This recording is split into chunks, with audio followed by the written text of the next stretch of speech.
All right, welcome back, everybody. And as promised, I have Victor Cianci with the Vice President of Sales with Citizen Home Solutions. So, Vic, thanks so much for joining us today. Pete, I appreciate you having us. All right, love it. Got another Goomba to talk to finally.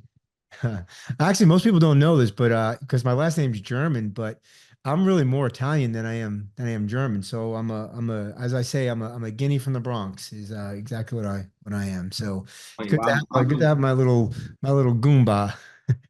I have the last name, and most of my descendants are Hungarian, actually. So my You're dad's the other side, way. but I'm the other way. Yeah. You're the other way.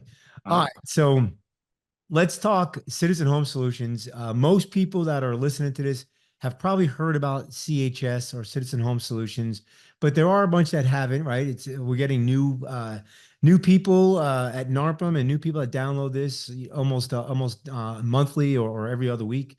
So tell us what exactly is Citizen Home Solutions and what's the value that CHS brings for the property managers? yeah, absolutely. So we're essentially we exist in the space to help the residents at the point of the move-in with establishing their major utilities. So water, electric, gas, amongst other things that we provide. But we really exist as this utility concierge piece in the cog, if you will, during the move-in process. And on our end, it's really just about delivering value to the resident, helping them in a very stressful point, in which is the moving process at any level. And so we're really there to support them with making sure utilities are set up so that they're in compliance with their lease and everything is good between them and their property manager partner at the point of that move-in. So in addition to that, we also provide some ancillary services. So we assist with internet, we assist with security systems in some cases, pest control, moving services. There's a number of things that we've kind of aggregated over the years to kind of put together and offer a one-stop shop as it relates to helping them at that, again, at the move-in, the point of the move-in. So the value to the resident is we really take all of that in kind of in our hands, and we sit on hold with the utility providers. We make sure they're informed on what's available within their specific market, really at their specific property. So we do a lot of that research, which saves the resident time, and that's a big win on their end. And what's the cost to the resident for that service?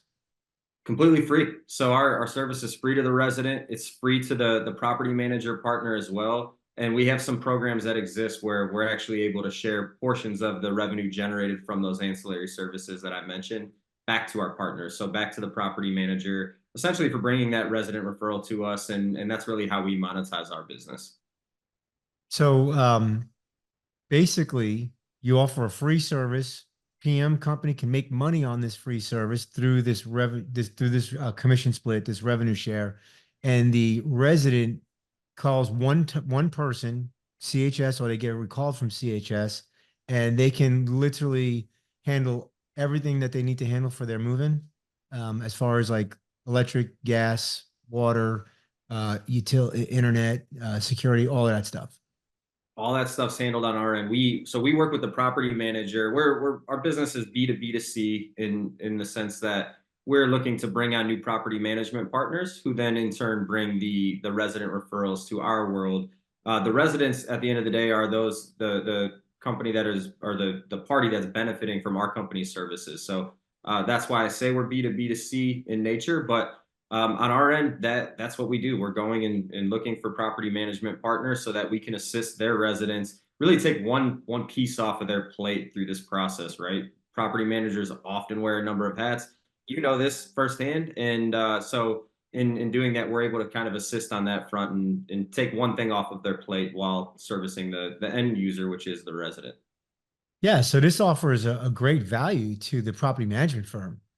I know when I owned my own property management firm, we have deregulation of water here in Houston, right? So everything's a mud district, right? So the city of Houston water is maybe 50% of the area, and then the other 50% is literally all these little muds and puds, stuff like that. And so we used to get calls all the time from new residents moving in, especially ones from out of state, asking about the water district, asking about utilities, asking about internet, asking about all these things. And what we found was we were able just to have CHS handle all those phone calls.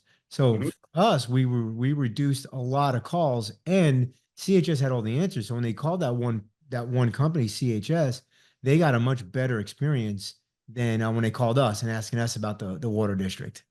Yeah, that's the beauty of the service too, right? We're used to working in all of these nuanced places where there are differentiation amongst the utilities that some of these areas provide, right? So we're actually going in, doing the research, understanding what's available for the resident, so that when we get on that call with them, there isn't this like guesswork. There's no wait time on their end. We've already done our homework to understand what might be available for them in place, and we offer, if there are multiple providers and they have optionality, we offer optionality. So they're really able to kind of customize their experience through that without doing the legwork of going and researching all of these different providers.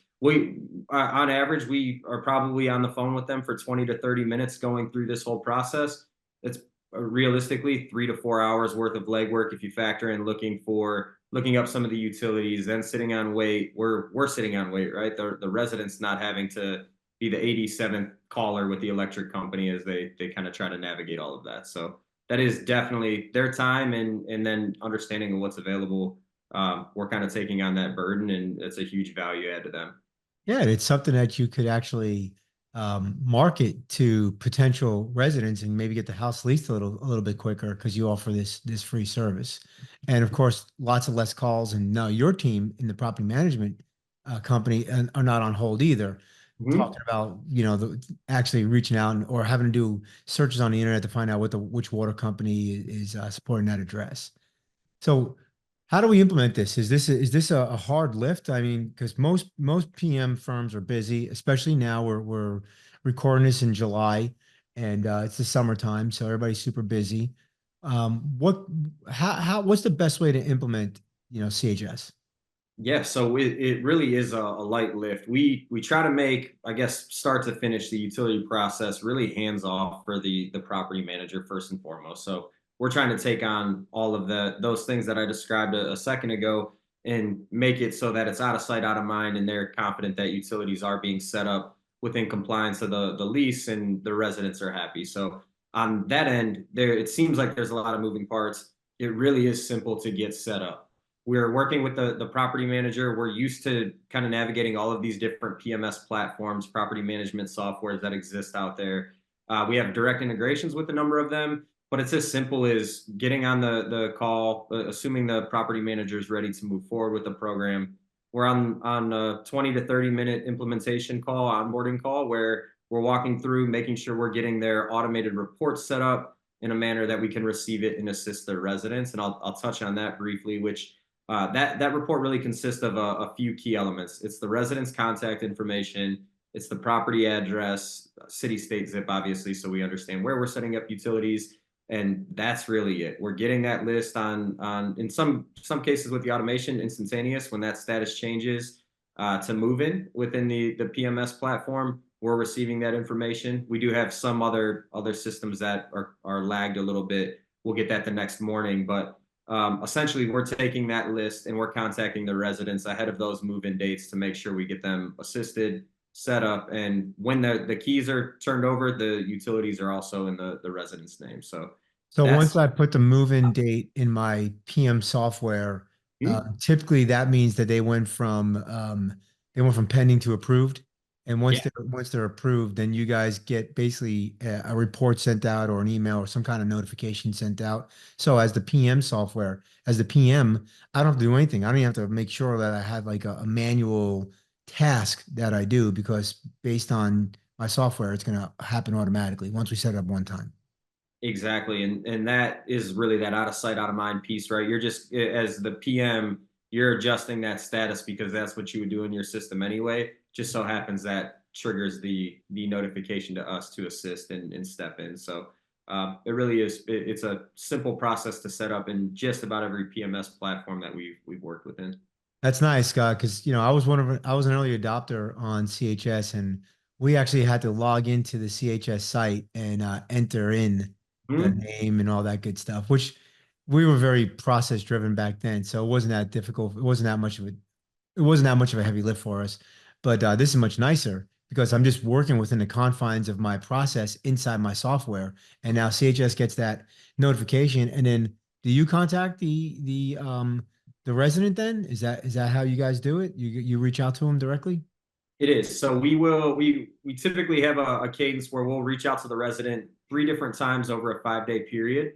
The intention there is typically we'll call 3 times, email 3 times, text 3 times in an attempt to reach out to the resident and get them set up again based on their move-in date. There are scenarios in which that cadence doesn't follow exactly, right? So first, the resident answers on the first call. We're not going to bug them after that initial call, right? The goal is to get that appointment set up with them and assist with the utilities that they need to set up. The second touch point where that might fall out is should the move-in date be 2 days out, for example, we're not going to call them beyond the move-in date. Once the move-in date has passed, we're assuming they've already taken care of utilities on their end. Should the resident reach out to us and say, hey, I still need help, we're happy to assist at that point, but we'll stop communication. The goal isn't to bug the residents, it's to assist them at the point of the move-in. And once that And are move-in you, date. when you communicate, are you saying I'm calling on behalf of ABC Management Company, or do you say we're with Citizen Home Solutions? Like, what does that look like? So we will be on behalf of Citizen Home Solutions, but we do provide education to the resident and to the property manager earlier in the process. So we're actually working on ways to get involved as early as application approval rather than lease agreement signed. That would just get kind of some additional touch points to the resident, make them familiar with who Citizen is earlier in the process, so that it's not this cold call, cold interaction.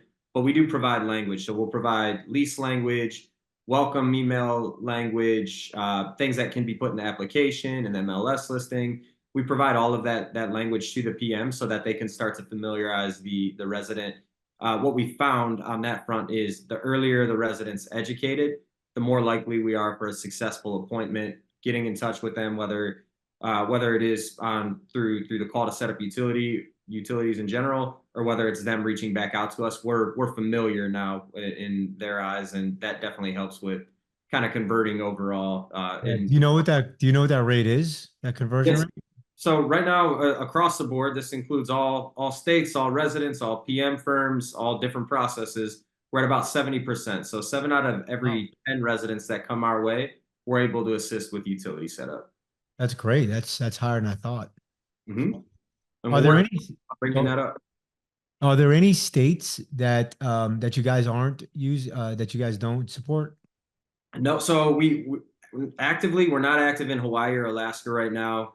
But in terms of U.S. coverage, we can go.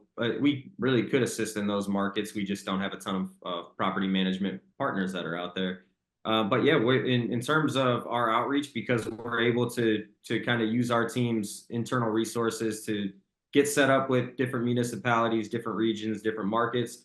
We have great coverage in terms of being able to provide pretty much anywhere across the country. Now you mentioned that you do have some emails that you can share, and that you have um, some lease language and some listing language. Do I have to modify my lease to use Citizen Home Solutions, or is it just a kind of here's an add-on benefit to add into the lease language?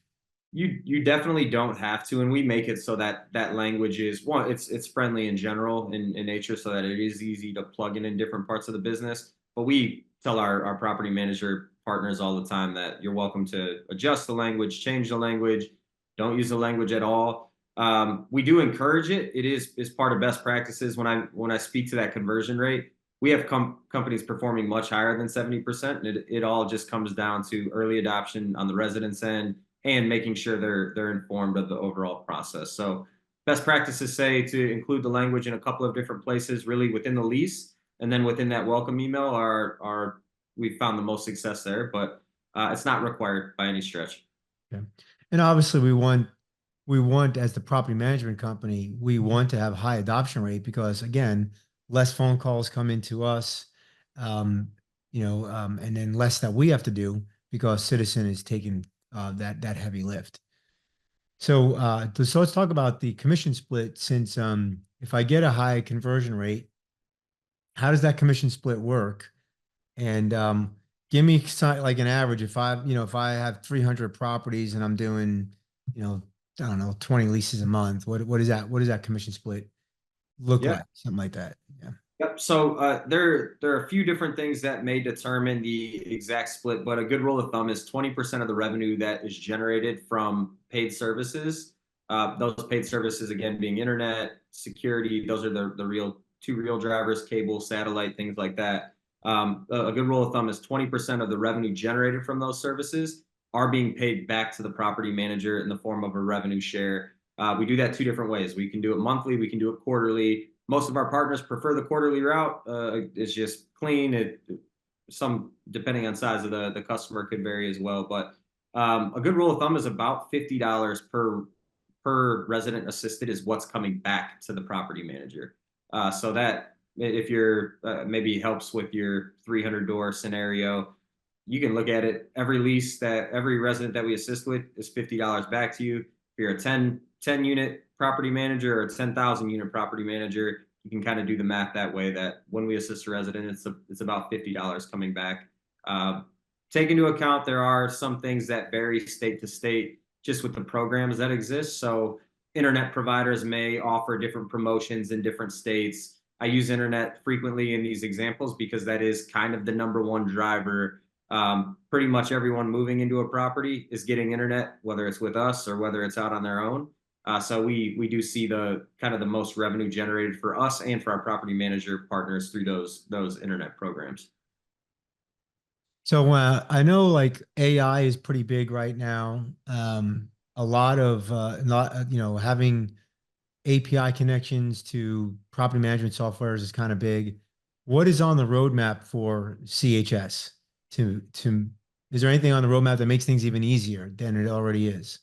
Yeah, so I think there's a couple of big things that we're in the process of rolling out. First is our complete digital experience. So we have some of our partners using that today. And when I say digital experience, it kind of touches on a lot of parts of the business. We have a self-service option that we're going to allow residents to go through and kind of order utilities, order the additional services on their own, rather than scheduling an appointment with us. They'll be able to navigate to the portal on our end through their property manager links. That the link provided by the PM will allow them to go in and create their account and set up utilities for their address. Where that comes into handy, where it comes in handy and is convenient for some of the residents are those customers that maybe can't meet between 8 and 6 p.m. and they need unique scheduling Or or the working, Gen Zers that don't want to talk to anybody. or they don't want to talk to anyone, right? So that offers a lot of optionality there. So that's one path forward. We do still feel strongly about the engagement and interaction with the residents, and it's mainly because we're able to offer that white glove service for them, where we're going and doing all of the essentially all of the lookups, all of the setup with each of the unique providers, and that experience. Although it is still possible through that digital experience, there's more that is put back on the resident at that point of the move-in. Some people prefer that, and that's completely fine. But we are offering some optionality there. You touched on AI. Another thing that we're looking at is how we can be more efficient with the utility lookups and the property lookups. What that would do is actually reduce the time that it would take from us to schedule an appointment with the resident. So if we're able to look up all of the utility information earlier, we can get in touch with the resident sooner and essentially assist with the move-in process even quicker. So on our end internally, we're calling that kind of a speed to lead program. The lead being that resident that we're able to assist. So we're finding ways to kind of squeeze out time there and really just move quickly because as you know, sometimes these things are 24-hour, 48-hour turnarounds, and making sure we're able to accommodate the resident at all of these different touch points is important to us. What are some common mistakes that property managers make? They sign up for CHS, but for whatever reason, they're not getting the adoption or they don't get it rolled out, whatever it is. What are you seeing are maybe two or three things that really affect the success of rolling out the CHS program? For sure. So the first thing is automating the process. And I spoke to that a little bit about creating some automated reports out of these property management softwares. There are a number of different things that you can set up. There are some PMs, though, that choose to either take a manual path or maybe there's limitations within their property management software. In those cases, we see far less adoption or far lower adoption rates, if you will, given that there is a manual step. We're relying on someone in the process to send things. if Vic is sending out all of the resident information daily, and I'm on vacation or I'm out sick, there's a break in the process, right? And then we get that information delayed. So that's first and foremost.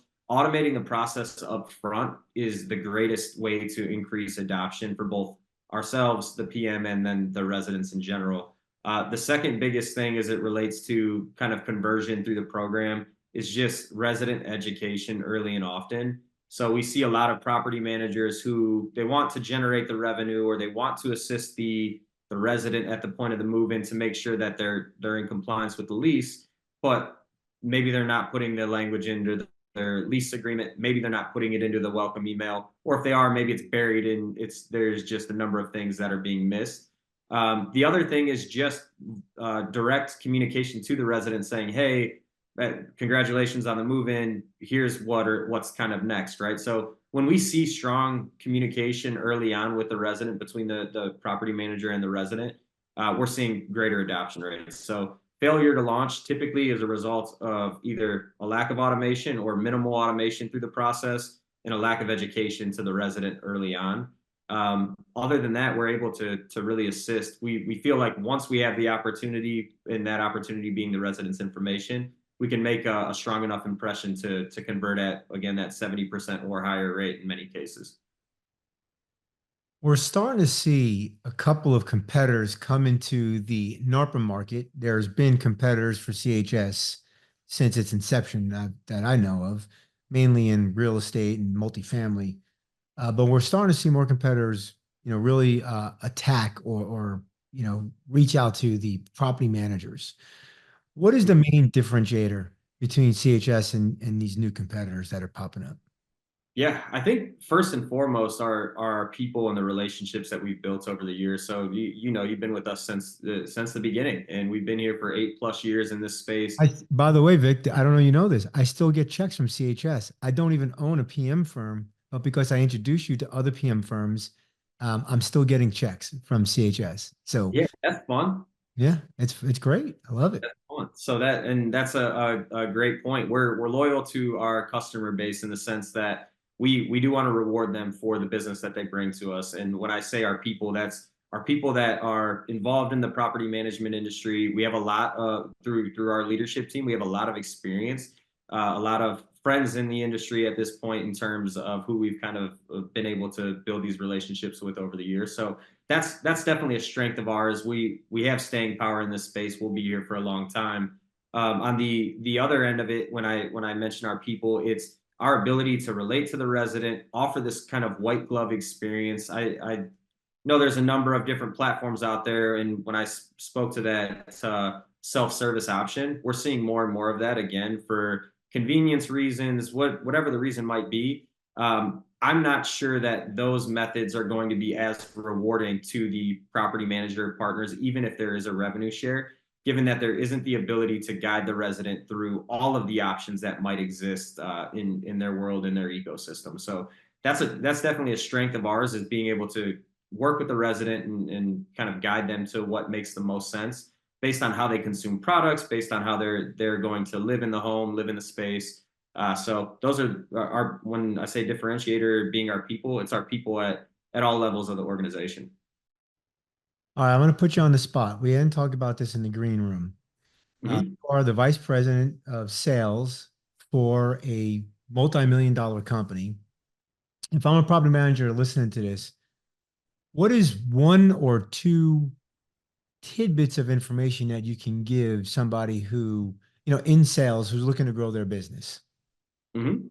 Yeah, just I guess just nuggets of advice. I think first and foremost, learn, and whatever business you're in, whatever craft. I think this was instilled in me. My dad's an electrical contractor, and I learned early on I didn't want to be in that business. Him and I are much better at father-son relationship than we are working together relationship. Besides the point, but one thing he instilled in me is you need to learn the business at all stages, right? You need to understand exactly what's happening at the project level. You need to understand what's happening in the accounting world and in the finance world and all of these different elements that truly drive the business forward. And he always said, learn it from the shop floor first and work your way up.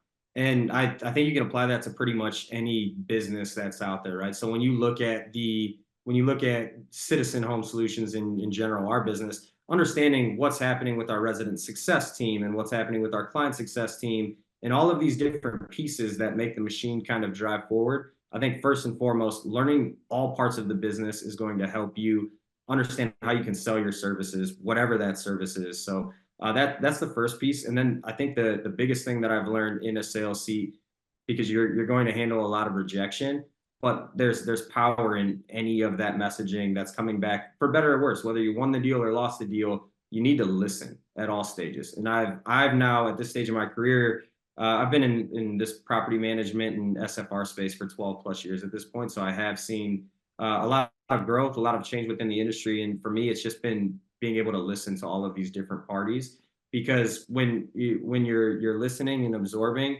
you're understanding what the reasons are that a customer might buy from you, or why they chose not to buy from you, right? So I think that's the biggest thing is listening, and it's not the sales pitch is one piece of it, but understanding the customer needs and taking kind of a consultative approach to how you can work with that customer, offering a solution to a problem that they've mentioned that they have is a good way to win more business. And I think that's the biggest thing is just listening. Be a good That's, listener.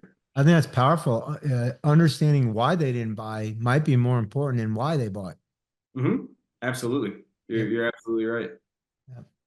All right, Vic, we're up against it. We're going to take a quick commercial break, and then we're going to put you in the lightning round. Okay, let's That's, go. that's the NARPM sound effects for you, the lightning round. We'll be right back, everybody. All right, we're back at NARPM Radio with Vic Cianci from Citizen Home Solutions. Vic, we're going to put you in the lightning round. Are you ready? I am ready. Let's go. All right. So first thing is, what is one piece of advice you'd give someone just starting out in business? Just starting out in business. Don't be afraid to fail. Take risk. Take the risk. Do whatever it is that you want to do, and if it's your passion that's driving you, just take the chance. I would caveat that don't quit your day job too soon, though. So That's take the fair. risk, but That's do it fair. on weekends and nights. That's All right. fair. Let's say you went out boozing one night, not that we do, and then the next day you need fast food to kind of suck up some of that alcohol. What's your go-to fast food restaurant?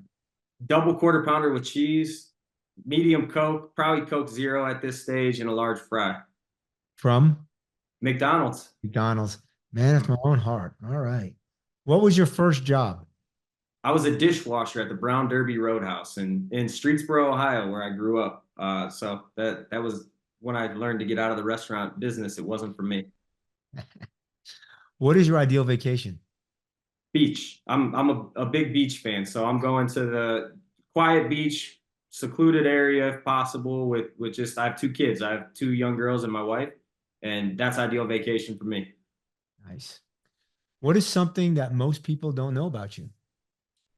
I'm a middle child, but I've always felt like the oldest child, because the two sisters that I have that are older, they're twins, are 10 years older. So I have this like I don't know, I have this desire from my end to like lead my younger siblings, and I think that's ultimately projected onto my older sisters as well. But I guess I say that I'm the middle child, but I've always felt like the oldest child because I was the one in the household. I With think that is actually the definition of the middle child syndrome. No, I'm just kidding. it literally might be. I have no It idea. might be. If you could have dinner with anyone alive, who would it be? Anyone alive, who would it be? Goodness. I'm from Streetsboro, Ohio, which is near Akron, and I'd have to say LeBron James at this point. That makes sense. Yeah, he's a billionaire now. Yeah, it's amazing what he's been able to do with his career.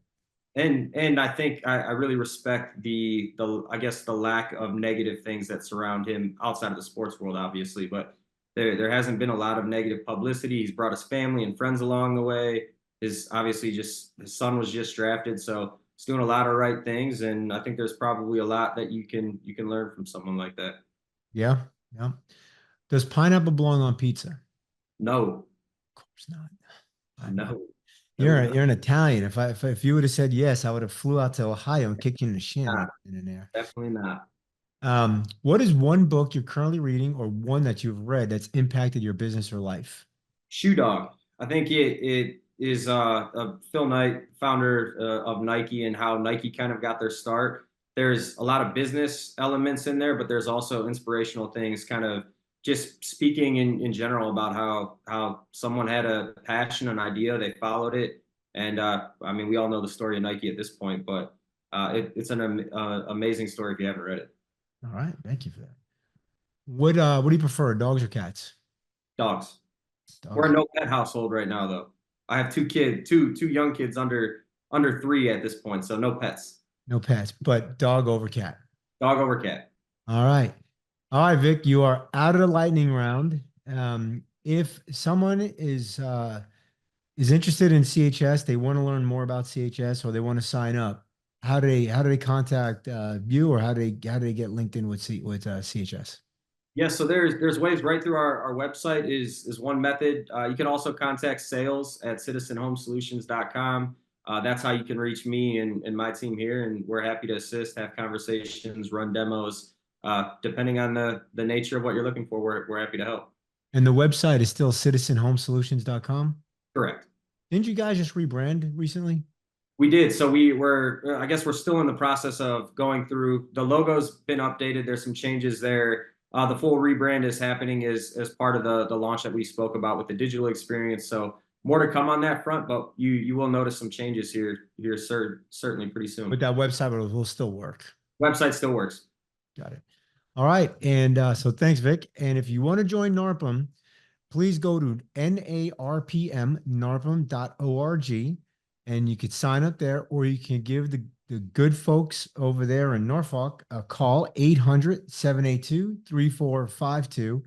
And if you want to be cool like CHS is a client of VPM Solutions, so we do appreciate that, Vic. If you want to be cool like Vic and CHS, and you want to learn more about using virtual assistants, please check out vpmsolutions.com, or you can email me directly at pete@vpmsolutions.com, and love to talk to you more about how virtual team members can change your life, your profit margin, your life, the number of hats you wear, and instead of the tail wagging the dog, why don't you be the dog and wag the tail? So, all right, Vic, thanks so much for joining us. Thanks, everybody. Pete, thanks so much.